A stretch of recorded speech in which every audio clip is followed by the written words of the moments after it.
আমি মুক্তি চাই তার কাছ থেকে, সে শুধু মামলাগুলো তুলে নিবে, আর কিচ্ছু লাগবে না লাইফে আমার। তার কাছ থেকে কোনো কিছু চাওয়ার নেই আমার, সে শুধু মামলাগুলো তুলে নিবে, তাহলেই মুক্তি।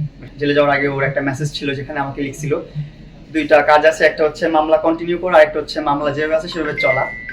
যদি মামলা তুলতে হয় তাহলে দুইটা কন্ডিশন আছে তোমার, এক হচ্ছে আমাকে 90 লক্ষ টাকা দিতে হবে তোমার, অথবা আমার সাথে থাকতে হবে। শুধুমাত্র মামলা তোলার জন্য ভালো একটা বন্ধুত্ব তৈরি করেছিলাম আমি, কিন্তু ও বন্ধুত্ব পর্যন্ত রাখে নাই, ও এটাকে ও পার্সোনালি নিয়ে নিছে। আমি কি করব না করব, কখন কোথায় যাব, কি খাবো, কার সাথে ঘুরবো, সবকিছু ও গাইড করার চেষ্টা করতেছিল। তখন আমি করতেছিল, আমি ওকে কোম্পানি দিচ্ছিলাম যে যাক মামলাগুলো উঠে যাক, তারপরও মামলাগুলো উঠুক, মামলাগুলো উঠার পরে দেখা যাবে কি হয় না। কিন্তু ও এমন একটা কাজ করছে যেটা আমি ভাবতেও পারিনি। দুধ দিয়ে গোসল করে পবিত্র হবে সেটা কনফার্ম বলতে পারছি না। সে সব জায়গায় বলে সে মুক্তি চাচ্ছে, কিভাবে সে মুক্তি চাচ্ছে, কি করলে সে মুক্তি পাবে আপনারা বলেন, আমি তাকে মুক্তি দিই। আমি মুক্তি চাই তার কাছ থেকে, সে শুধু মামলাগুলো তুলে নিবে, আর কিচ্ছু লাগবে না লাইফে আমার।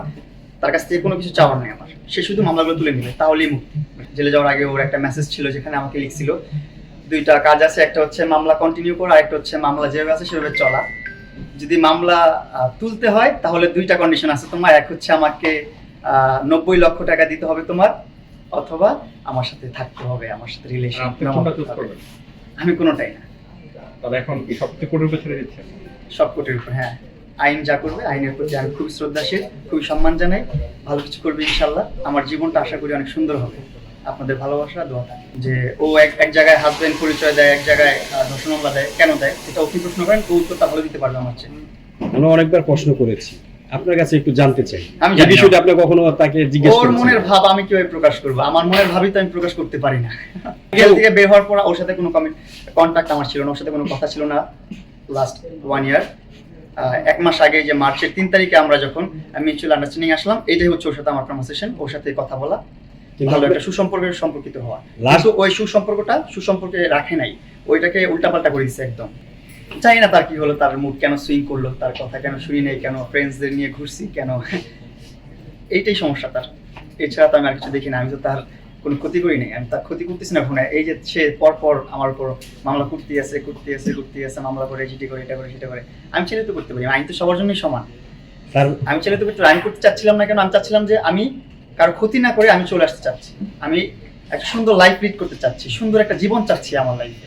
তার মানে মামুনের সঙ্গে কোনো মেয়ে লোক থাকলেই লাইলা প্রবলেম, হ্যাঁ তার অনেক প্রবলেম। আমার সাথে কোনো মেয়ে লোক থাকলে এটা তো সমস্যা, মানে এটা মেনে নিতে পারে না। কেন পারবে না? তার সাথে 1 বছর হয়ে গেছে, ব্রেকআপ হয়ে গেছে, কেন সে আমার সাথে আরেক মেয়ে অ্যাকসেপ্ট করবে না? আমি কি লাইফে আগাবো না? আমার জীবনটা আগাবে না? আমার কি এখানে থেমে থাকবে তার জন্য?